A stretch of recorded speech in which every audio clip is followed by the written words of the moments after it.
Hey folks, Yishai Fleischer here, and I am in one of my favorite places, the place that I work in Hebron, in the Tomb of the Patriarchs and Matriarchs. Actually, I've renamed it to the Tomb of the Founding Fathers and Mothers. I think that makes a little bit more sense. Who says patriarchs anyway? It's not even like a regular English word.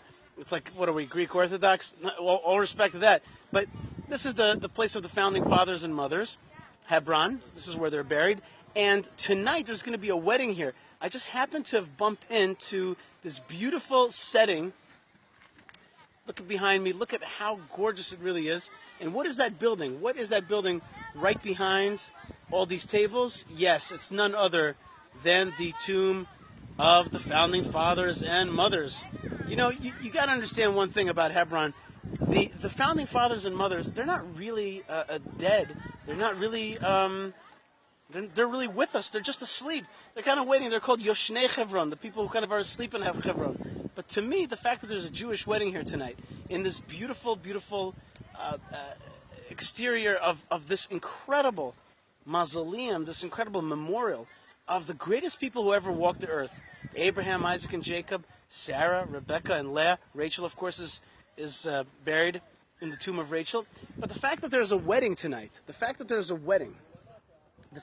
going to be a kind of next generation of the Jewish people that's going to be married here, and they're going to have children, blessed by the incredible human beings that are buried here, that is the greatest sign of life that we have. That is the greatest description, the greatest affirmation of life that you could have. This is life-affirming. This is the greatest life-affirming. And of course, our enemies challenge us and tell us that we don't have any rights to live here, and that we shouldn't live here, and that we're occupiers, that we're foreigners, colonialists. My friends, look at the people who are getting ready to have this wedding tonight. They are not foreigners nor colonialists. They are the children of this land. They are the children of the people who are buried right here. There's going to be music here, and look, there's the chuppah. Look at the chuppah. I love it. I love this chuppah. There's the kala herself. She's the bride. She's getting ready to get married. And you know, maybe I have a special place in my heart for getting married here, because it happens to be that I got married here to my beloved wife Malka, and God blessed me very much with finding my soulmate, and we got married here, where our souls all begin. Our souls begin at the we're all the children of these incredible people that are here. Really, God's beloved people, the most beloved people that ever walked this earth. Really, the simplistic way of talking about it is the founders of monotheism, but there's so much more.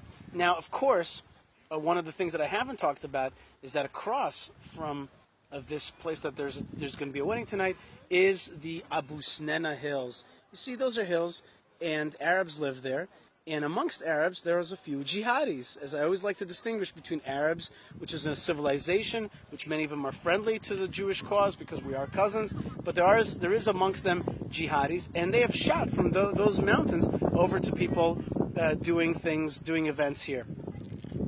Well, the most impressive thing about this wedding tonight, friends, is the courage. The courage. You see, friends, courage is still a value. It's still so important to be unafraid. It's still so important to show our enemies that we're never going to give up. It's so important to tell God and to tell our forefathers and mothers, we're back home, we're coming back home. It's so important to say to our brothers and sisters throughout the world, don't be afraid, come back home, be a part of it. And nothing is more life-affirming, nothing is more courageous than this wedding. And I'm just so in love with this moment. Look at this beautiful, it's a cool day a little bit, it's like a summer evening, it's cooling down outside. And let's just go to the chuppah. Let's go together to the chuppah, shall we? Look at this beautiful chuppah. Look at how it looks. And this chuppah is right next to the other chuppah, this beautiful canopy, which is this mausoleum. Well, it's not exactly a canopy, but isn't it the most romantic place where Abraham and Sarah are buried together, where Isaac and Rebecca are buried together, where Jacob and Leah are buried together? There's beautiful romance in the air here. What is more beautiful and romantic than these couples together in Hebron and this new couple? So Mazal Tov to the people who are having a wedding tonight. I wish I could be here for the rest of the wedding, but in any case, I know that all of us, wherever we are part of this wedding. Mazal Tov. God bless you. And let's keep being courageous. Shalom.